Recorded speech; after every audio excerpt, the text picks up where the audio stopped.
speakers from TSA now, then I will request them to come on the stage and say their whatever our civil rights at the airports. They are Mr. Patrick S. Erling and John Morris.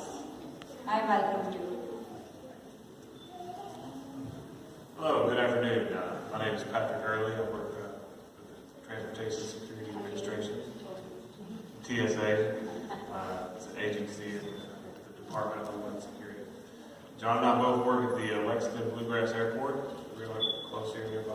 You guys have flown out recently, probably seen one or both of us. We'll see one of those. We're in charge of overseeing the screening of about 750,000 passengers a year. That's what Lexington sees.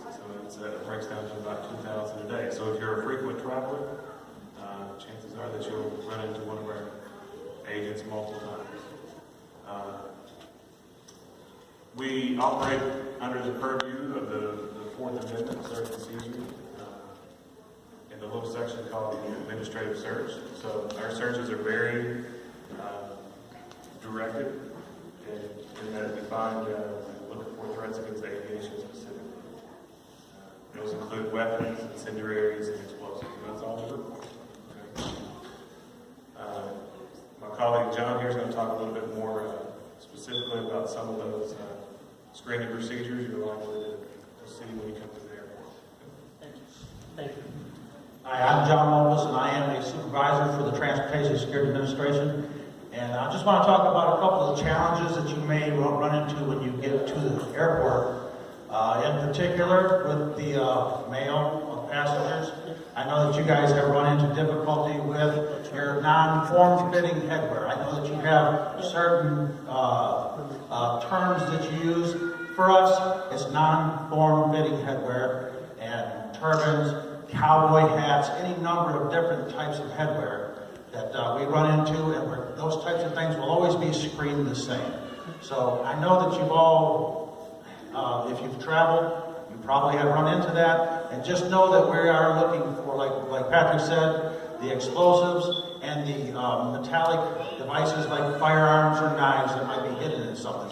And as I'm sure that you're aware of, once we stop screening a certain part of your body, that's where the vulnerability would be, and that's what would be exploited by the bad guys.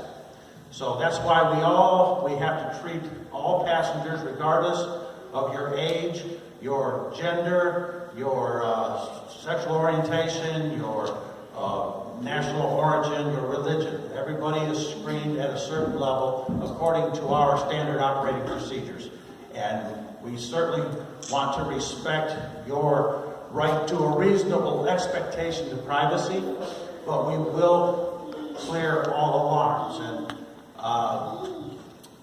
those are basically the challenges that the men have. Now with the women, I know that a lot of women wear the bangles, the bracelets on your wrist, and a lot of them, you've had those on for many years, and you're unable to remove those. Just know that if you are a TSA pre-check passenger or you're over 75 years old, the walk-through metal detector would be your option for screening. But if you have those bangles on, you probably are already aware that those will always set off our metal detector. So we also have that body scanner, which is another one of your, probably a better option for you, because if you set off that metal detector and you are unable to remove those bangles, you will have to go for a pat down. The body scanner would not be an option for you once you've begun this part of the screening. So we have three major types of screening that we do for your person, and that would be walk-through metal detector, the body scanner we call the AIT, and then if you're unable to make it through one of those two technological devices, then obviously the universal pat down, it's a pat down of your entire body, is what has to happen. And that happens for everybody. Every passenger that comes through has to go through one of those three types of screening procedures. Then obviously we have other rules as it pertains to your accessible property. When you bring your bags through, your purses, your suitcases, we have restrictions on the liquids, creams, gels, lotions, things like that. 3.4 ounces, and as many of those items as you can get into a 1 quart-sized Ziploc bag, and you take those out and run them separate. Those are the main challenges that we have for the males and the females. And I would just suggest to you, I've left some literature out on the table for TSA pre-check. I don't know if you've heard of that, but it describes the procedure that you would take to apply for and be approved for TSA pre-check. And that involves there is a fee associated with that because there will be a background investigation that is conducted.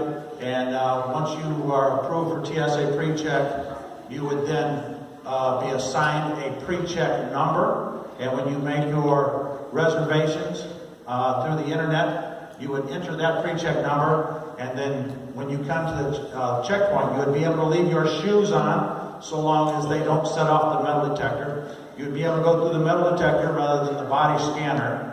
And you'd be able to leave your jackets on a light jacket, like a suit jacket or something, a sweater or something like that. And if our pre-check lane is open, our pre-check lane is only open during peak hours. But if you're allowed to go through the pre-check lane, you would then be able to leave your laptop computers and your liquids and things like that in your bag. So it really does speed up the process for you. For alarm resolutions, it makes it easier for the non-form-fitting headwear. However, at our airport, because it's such a small airport, we only have a metal detector on the pre-check lane. So the Bengals, the people who are wearing the items that cannot be removed, or if you had a hip replacement or a knee replacement, you would want to opt into our body scanner. Okay? That's really all I have, unless anybody has any questions.